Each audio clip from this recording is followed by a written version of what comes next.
నేను నెయ్యి తయారు చేసే వీడియో ఎన్నిసార్లు పెట్టినా కానీ కొంతమందికి అయితే డౌట్ వస్తూనే ఉందండి. దాంట్లో అయితే మెయిన్గా మా ఫ్రెండ్ ఒక ఆమె ఉందండి. ఆమె అయితే నన్ను ఎన్నిసార్లు అడుగుతూ ఉంది, నెయ్యి ఎలా చేస్తున్నావు, నెయ్యి ఎలా చేస్తున్నావు అనేసి. వీడియోలో పెట్టాను కదా, క్లారిటీగా ఉంది చూడు అంటే కూడా మళ్ళీ దాంట్లో 100 డౌట్లు అడుగుతుందండి.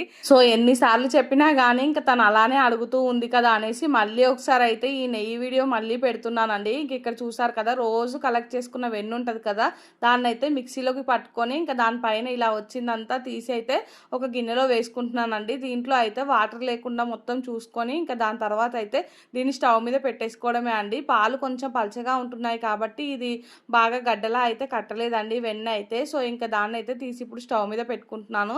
చాలా సింపుల్ ప్రాసెస్ అండి. ఇది కాగడానికి కొంచెం టైం పడుతుంది అంతే.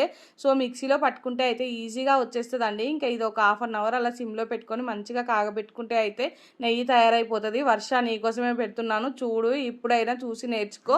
సో కాలేజీలో ఉన్నప్పటి నుంచి నేను ఈమెనైతే ఫుల్గా ఆడుకునేదాన్నండి. ఇప్పటికి కూడా ఇంకా నా నెయ్యి వీడియో మళ్ళీ అడుగుతూ ఉంటే నేనైతే ఇంకా ఫుల్గా నవ్వుకుంటున్నాను. నీకు ఎంత చెప్పినా అర్థం కాదా అనేసి అయితే. సో కేవలం ఇదైతే వర్ష కోసమే పెడుతున్నాను. వర్ష నీకు ట్యాగ్ చేస్తున్నాను చూసుకో, నెయ్యి వీడియో అయితే ఇదే. ఇంకోసారి అయితే నన్ను డౌట్లు అడిగి విసిగించకు. ఇంక ఇక్కడైతే నెయ్యి తయారైపోయిందండి. నెయ్యి అయితే వడగట్టుకున్నాను. సో ఇంకా దీంట్లో వచ్చేది ఉంది కదండి, ఇదైతే షుగర్ వేసుకొని తింటే సూపర్గా ఉంటుంది. మీరైతే పోతా పోతా ఒక లైక్ ఇవ్వండి.